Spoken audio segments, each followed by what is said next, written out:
Separation and divorce are often what happens in marriages or relationships. The statistics are half. And it's something that we want to look at coming from grace. We want to use soul recovery in the separations in our lives and the choices that we're making, and how to come from an authentic and graceful place as you work through this very difficult and trying time in your life. For this episode, I'm bringing in a really good friend of mine. She is a divorce coach and a mediator here in Colorado, and she is divorced twice herself from a divorced family, so she knows what impacts it has on her personally and the impacts it's had on her life and her children. And through that, it's become a calling for her to share how to be in integrity, how to be in your heart, how to use soul recovery, how to walk this path with grace.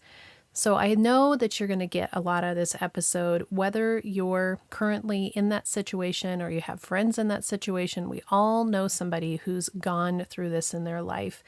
And if you're contemplating it for yourself, how you could begin to make choices for yourself that allow you to take this as a spiritual journey, and a journey that'll help you come out the other side a stronger, more resourced, spiritually grounded person for yourself and for your family.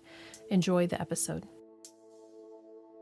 Welcome to the Recover Your Soul podcast, a spiritual path to a happy and healthy life. My name is Reverend Rachel Harrison.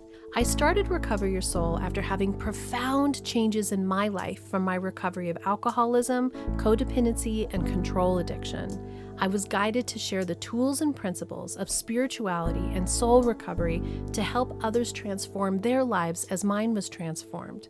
For us to overcome external circumstances, we need to turn the attention to ourselves, focusing on our inner change and healing. Positive results in our lives will follow. Welcome to Soul Recovery. I'm so glad that you're here with me today. I'm Rev Rachel Harrison, and I have an incredible guest sitting here across from me on Zoom today, and a very dear friend of mine, Summer Star Howard. Hi, Rachel. So great to be here today. We're virtual, but we do live in the same area, but it's wonderful to be able to connect in this way. I wanted to bring Summer onto the podcast for a variety of reasons. One is her personal story is so amazing. She is in the sober club with me, and she's a leader in how to go through divorce, how to prepare for divorce, how to be in a place where you know you need to make a change in your life and do it with integrity and compassion and love. So I wanted her to be able to share that with us today, because I know many of you in the community are either in this situation, thinking of this situation, or have gone through this and could use this wisdom of how you move forward. So that was a big introduction. But Summer, tell us just a little bit about how did Sure. you become a certified divorce coach and mediator? Right. So about 10 years ago, I decided to take my experience of a high conflict separation that we eventually transitioned into amicable co-parenting. I gathered a lot of wisdom from that transition. And I decided to become a certified divorce coach so I could help other families do the same thing. So that was really the impetus to become a certified divorce coach. Over time, I worked with the state of Colorado in the court system as a child and family investigator, and then recently, just about maybe it was 2.5 years ago, became a certified divorce mediator or certified mediator in Colorado. And really, it's just taking my experience and love and intention for peace in families into my practice, into a profession. And definitely it's a calling. Once I became a mediator, I realized that this is a calling. It's not, it came from higher power, it came from source. So that's really my story. It was a personal experience that then I saw had a really big impact. And, Rachel, I'm also a child of divorce. And in the 80s, they did not have the tools we have today. And so I take it as my mission to educate people and to let them know that it's available. Peace is possible even in divorce. And that's what I want to share with the world. I absolutely love that because I think there is such energy around the heaviness and the anger and the resentment that can be part of divorce, the contentious nature of it. And it is often that way, but all it takes is one person, as we know in soul recovery, when we're talking about how to be our best selves, to turn within, to turn the attention to ourselves and let go of the energy of the other person being a certain way and take our power back and control how we are going to show up.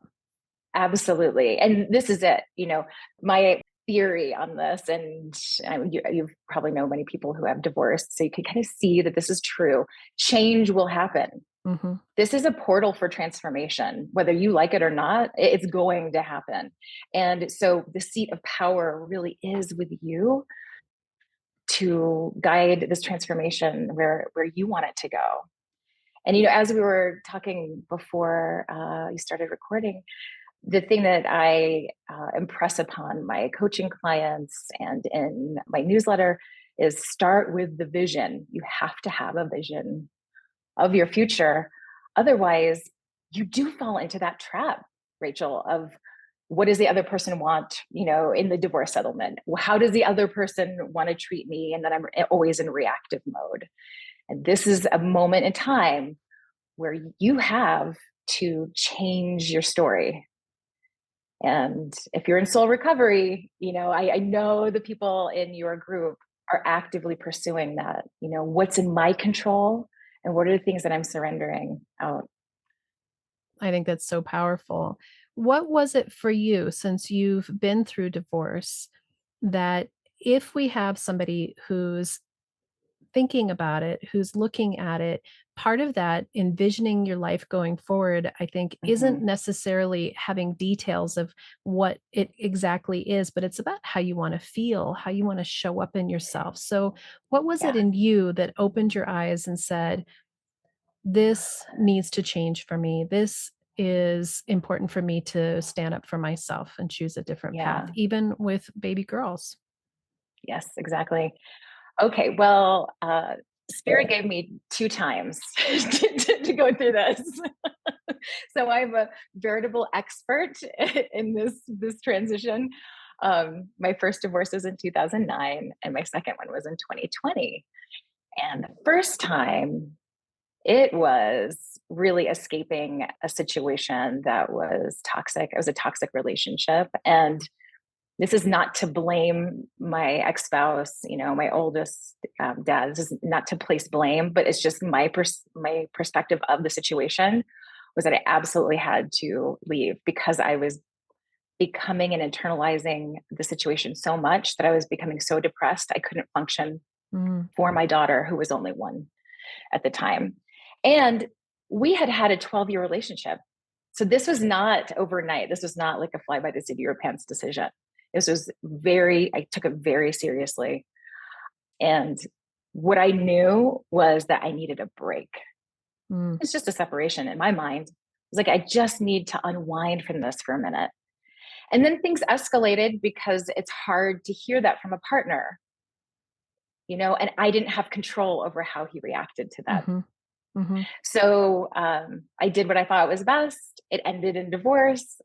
We still co parent. We've been co parenting for 14 years now. And my vision really centered in, at that time, was where can I find some peace and remember who I am again so that I can be the best person for my daughter at that point. Do you feel like, and I feel like this was what happened with my parents when they divorced, because they actually did conscious decoupling before that was a thing. They divorced Beautiful. amicably and beautifully, but they would not be their fullest selves. I think sometimes we forget that what we need, what we see as our best for ourself could also be what's best for that other person too. That Hmm. letting go of the enmeshment, letting go of the codependency actually allows that other person to be who they are and to thrive or not, depending on their own choices. But Their own choices. right. Exactly. that is the hardest part because I had had such a long relationship with this person and really the formative years, 19 to Mm. 31. Mhm. I mean, it was hard to even understand who was who. Mhm. Was this my thinking or is it yours? It was very difficult.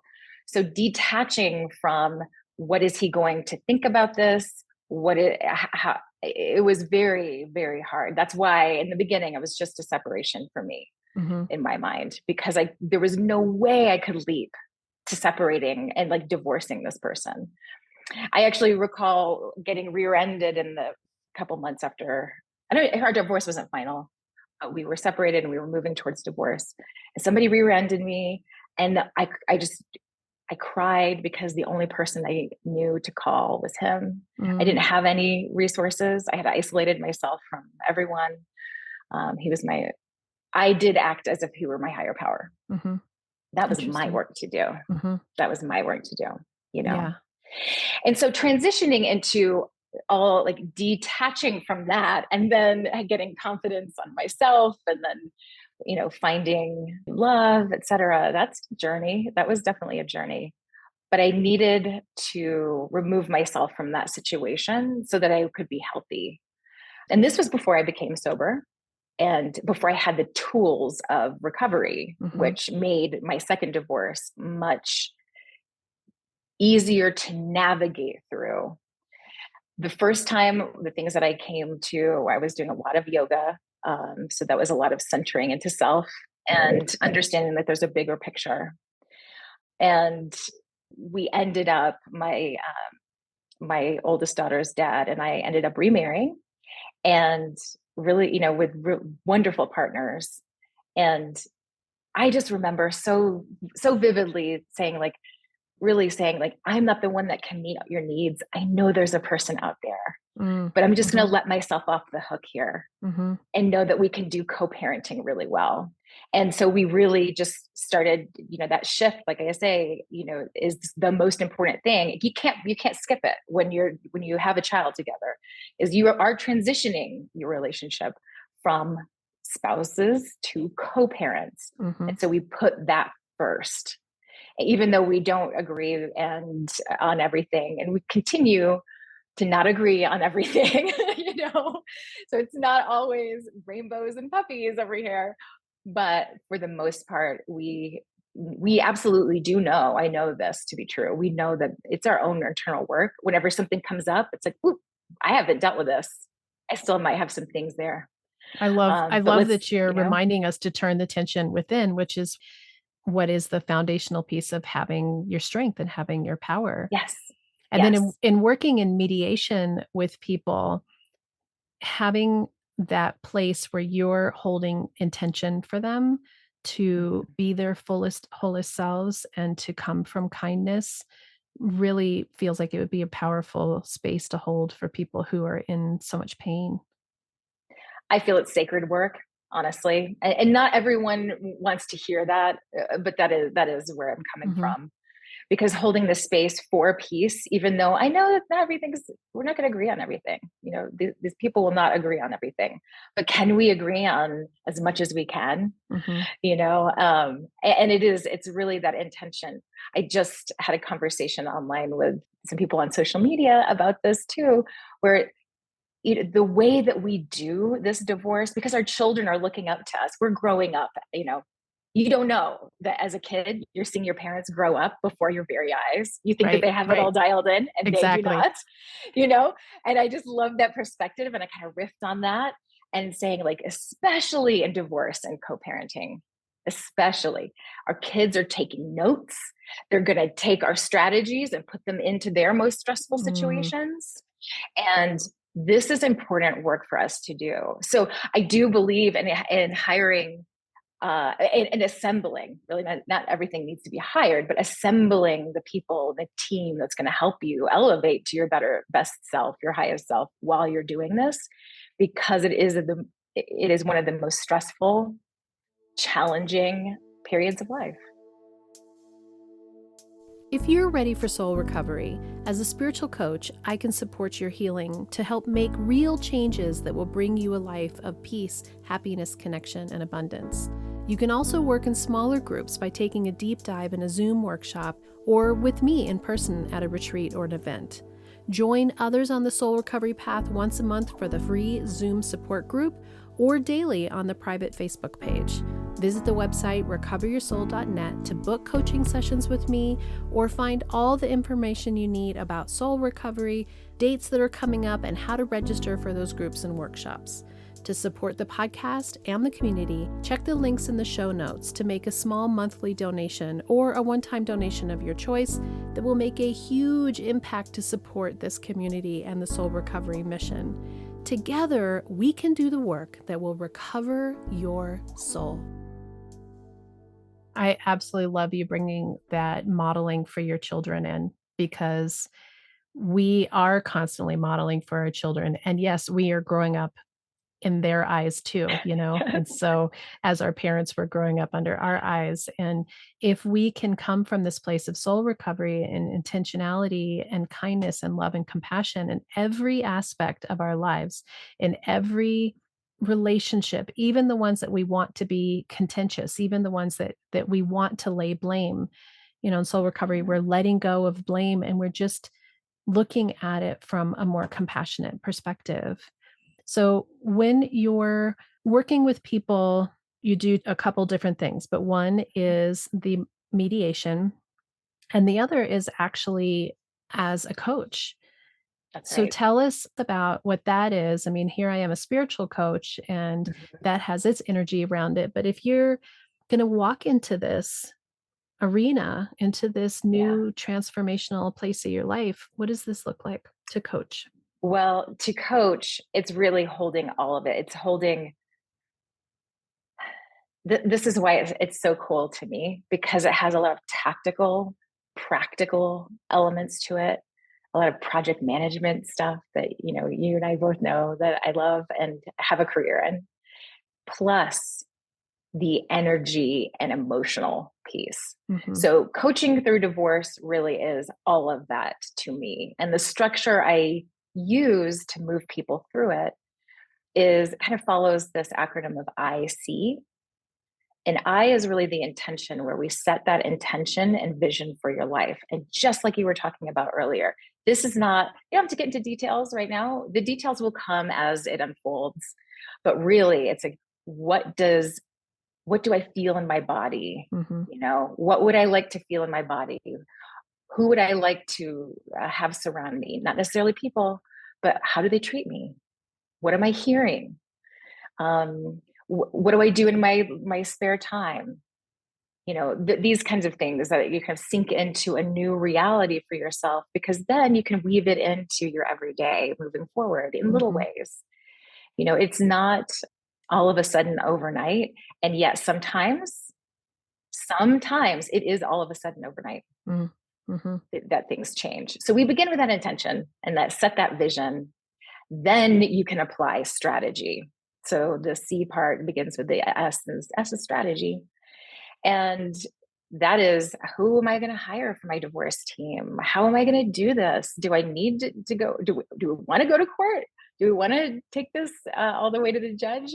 Or are we doing it DIY? It just depends. And every situation is so unique. So you can just, help people go through that decision making. Mhm. And then the EE of the C is that energy and emotions. And it's, how do you take care of yourself through Mm. this? How you're not wasting your energy, you're protecting your energy, you're doing things that fill you up, Mhm. because this process is exhausting. It is. The strongest people can crumble and under this. It's true. And then the emotions. How are you riding that emotional roller coaster? You're gonna be on it. It's kind of that piece of soul recovery. I know you teach about acceptance, and I mean, just accept. It's going to be ups and downs. But how do we? How can you go through this in an emotionally stable as you possibly can? And so, working with people, working with clients on getting what works for them to stabilize their emotion as they're making decisions and as they're working with someone who initiates conflict. Mhm. Because even if you're amicable, you're going to not, there'll be situations where you're not going to agree on everything. And you'll need to know how to calm your nervous system so that you can make good decisions while you're moving through this. And that's the paradox. This period of life, divorce, will want to throw you off your center Mhm. constantly. Like it's constantly going to want to throw you off your center. And it is the biggest gift to learn how to ride those waves so that really, moving forward, it's like you can handle it, anything because you got through this. Since soul recovery is a spiritual path, it's such an opportunity to actually do the steps of leaning into your higher power. And soul recovery was inspired from, but has a larger scope than just the 12 steps. But I know for me, when I really allowed myself to surrender to my higher power, to my trust that there was indeed some energy, something higher than myself that could support me, that could love me and hold me, Mhm. then I could quit leaning into my fear and thinking that I personally had to figure it all out.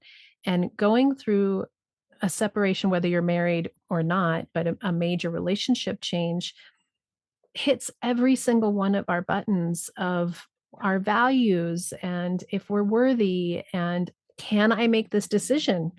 Am I actually worthy to decide that I'm going to choose me instead Mhm. of choosing the family? It Mm, is a lot, and the consequences are great. I'm not going to minimize this. It isn't minimal. You can't, and you're worth it. mhm, You're worth choosing you every time. I would like to fast forward to 2020 when I went through my second divorce, and I was a few years sober, and I could see that that was something that was actually getting in the way of my connection to my mm, husband at the time. And so the recovery community and the 12 steps really helped me understand that, I kind of surrendered to the fallout of being sober. mhm, I'm not in control at that point. All I know is what I need to do to keep me healthy. mhm. And then, people show up as they show up. And I need to keep continuing to choose sobriety for me. And, An so emotional it was sobriety as an much emotional as mhm, and emotional sobriety. So it wasn't like my youngest daughter's dad. It wasn't like he was anti my sobriety. He wasn't. I'm not going to paint him as a villain in the situation because it wasn't. And that was probably what made it harder mhm, because there was no smoking gun. There was no like this is absolutely toxic and I'm being abused, mentally abused. mhm. That's not the case in that situation. It was just actually choosing a healthier lifestyle for me where I didn't feel like I constantly had to say I was sorry or, tiptoeing around different ways of having fun, etc. Mhm, And what I did learn from my first divorce and through being in the field is that you do whatever it takes. I would just, if someone is in that situation, Rachel, that they just don't know how to make the decision, it's okay to do whatever it takes to try to make it work. And then you'll know, you know, we did it all, we did everything. And I felt really good in the decision. And it was a mutual decision. And again, I have another person that I co parent really well with because we knew that even though the consequences are really great and our children still hurt from that decision, no doubt about it, it was the best for us. It was. And we can live these fully actualized lives without the need to control each other. But we just show up so beautifully for our kids and each other. Whenever he needs me, I'll be there for him You because I know love what? him so much. I Yeah. love that you say that you love him. I think that's so huge because one of the things that's hitting me in this conversation is having had these two experiences. One where it started young. That I know lots of people in the soul recovery community that started their relationships in high Yeah. school. They've been together forever. They, Yes. like you said, they don't know the difference between the two. And those relationships, when you untangle them, there's so much there. When I was in my situation with Rich, where we separated. For me, was interesting was I was sober at the time. And when my head got clear enough that I could make a decision that actually came from a healthier place in myself, that gave me strength. And in our situation, we were separated for a year and then ended up coming back together and not getting a divorce.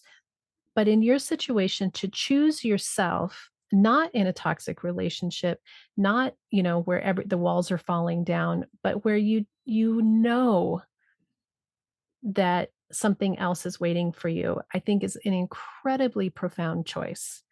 And it came from a place of inner strength and awareness. It is. I'm going to tell you, it is not easy. So anyone out there, just know that it isn't an easy choice. And it's, you're worth it. It's worth it to let your spouse also be exactly who they want to Mhm. be, you know? And that is beautiful. And that is a gift. You're actually giving the other person the gift of freedom in this. If they don't want what you want in life, Mhm. it's okay. It's 100% okay. Do you think that the episode that recently came out on Recover Your Soul was around this topic of being in your own healing and then not having the people in your life on that same recovery journey, not necessarily Mhm. sobriety, but spiritual sobriety, soul recovery journey? And in some cases, it's perfectly okay that you can still be in your relationship. And in some cases, Mhm. it's very hard to be in a relationship when they're not on the same path. But if you're making that choice to separate, do you think from your coaching side that you're doing and the mediation side, what have you seen in people who can hold their center, that can continue to hold their soul recovery, their space, even when the other person is still in all of their mess? Do you have witness of that and experience of how people walk through that? It really is. And it almost feels like it's time in the seat Mm, of, it feels like, how long have you been practicing this? mhm, Because it's not something that just comes naturally, especially when you've been entwined and making like big life decisions together, the small stuff like who's going to pick up dinner tonight, or mhm. who's going to, you know, sign Susie up for camp, etc. Right. Those little details of life. The more time in the seat you have, detaching with love, and not letting other people's opinions of you knock you off your center. It's like a practice, Mhm, really, and just really sinking into that intention of, this is how I want to show up, and I fully accept the other person as they are. This is a mm, really hard one, and I would say that when I was preparing for this, Rachel, I was asking Spirit, like, what kind of guidance can you give? Can I give from my experience, through Spirit, of how to move through divorce with grace, because that was something that you mentioned in an email, and I thought it was just so beautiful. It was just so like, how can we do this with grace? The first thing is mm, accepting it absolutely as it is. Like, I have needs that you're not meeting, and this isn't going to work. I have a vision that doesn't line up with yours, and it doesn't look like you're wanting to move to that either. And accepting that personality for who they are, mhm, and loving yourself for who you are too. mhm, So I think the people that are more resourced in that and can, ride those waves, I've seen Rachel really have that acceptance piece mhm, down, right? They're not looking for the other person to react in a different way than they have for the past 10 years. mhm, You know what I'm saying? Like, mhm. you're not looking like, why can't you just, no, they never will. Like, Right. let's just accept that. And if they do, like, oh, how cool. Yeah. How cool. Yeah. Yeah. Opportunity That's for like, growth for cool. everyone. Yeah. And I just had this experience too, where I was in a situation with one of my co-parents, and it was like, same old story, like same triggers back and forth. And I reacted in a different way. I just was silent, and I let it be, and I let the conversation go how it normally goes. And I just didn't react at all. And I felt like victorious. Do you know what Mm, I mean? mhm, Just by applying the rule of silence. Are my words going to contribute anything over and above what silence will do here? mm. That's No. powerful. Sitting in so, the seat. You've so been sitting in the yeah, seat. I was in the seat. This one was a long time coming. That is it. And that little seed, that little action had to do with me seriously just accepting everything as is, not hoping that things will change. Mhm, Just, this thing can change mhm. when it's presented. The power of soul recovery is around our perception, that Mm. we have the ability to decide and choose how we're going to show up in every situation. And every time that we take our power back by not needing the situation to be a certain way for us to be okay, it gives Yes. space for everybody just to be who they are in the Right. situation and to have Right. their own feelings and to let go of the need to fix or control it. And I really love your ability to share from both of those marriages and both those perspectives. I've had the privilege to watch you as a mother for years now, and actually was just around you with your two beautiful now teenage daughters, Yeah. and the way that they carry themselves really is an honor to see for myself, because it really reflects all this work that you've done for yourself and all the healing that you've done. And I know for my experience in soul recovery, I'm not trying to teach anybody anything that I haven't been through. My experience is through what I've been through. And so I love that your healing that has happened through all of this is what you have to offer others. So if people want to learn more about what you have to offer, tell us how they get a hold of you. You bet.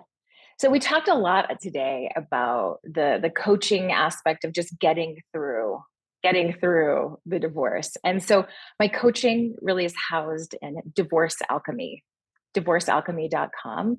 And anyone who's listening can go there and get a free resource on how to create your vision for your Mm, life after divorce.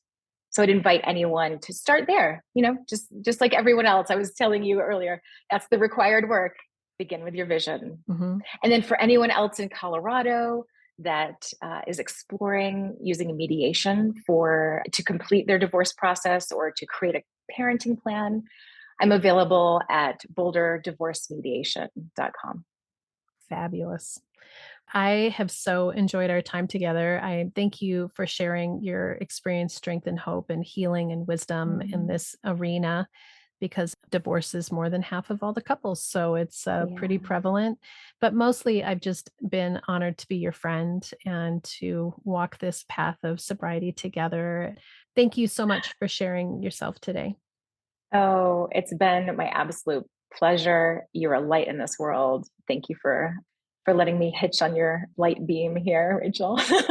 We're I love beaming you. together. Thank you so much. Until next time, namaste. Thank you for listening to this episode of the Recovery Soul podcast and being part of this amazing and growing community. If you loved this episode and you want even more, there is a bonus episode with even more content every Friday. This is by subscription. You can access that by being a Patreon member, and there's 3 tiers of giving of your choice, or an Apple Podcast subscriber. Once you have subscribed, you have access to a whole back catalog of episodes as well. These have interviews, more book studies, meditations, and even more on your soul recovery journey to help support you. So I thank you for becoming a subscriber for this additional content and how it helps support this community. If you would go to the website, recoveryoursoul.net, and I would love for you to subscribe to email updates so that you can keep posted with everything that's going on, different events, what dates are coming up, any reminders. There's only a couple emails each month. I hope you'll follow Recover Your Soul on social media. You can find us on YouTube, Instagram, Facebook, the private Facebook community page, TikTok, and if you want guided meditations, look for Reverend Rachel Harrison on Insight Timer. I really encourage you to take advantage of the one-on-one coaching. This is a unique, intuitive connection between the two of us. There are 9 steps to soul recovery, and I do use those 9 steps to loosely guide us through whatever your coaching that you need. But really, it's about creating a way for you to feel comfortable around your healing of your past, looking at the situations in your life. What are the patterns? What are the beliefs that are holding you back? Breaking free from those patterns, breaking free from those beliefs, letting go of control, letting go of the people around you and how they are making you feel, and taking your power back. Discovering who you are and who you want to be in the world and how I can support you to do this. It's actually not intended to be a long-term relationship. If you want to try a session, there is a discount code for your first session with me just to see if it feels like a good fit.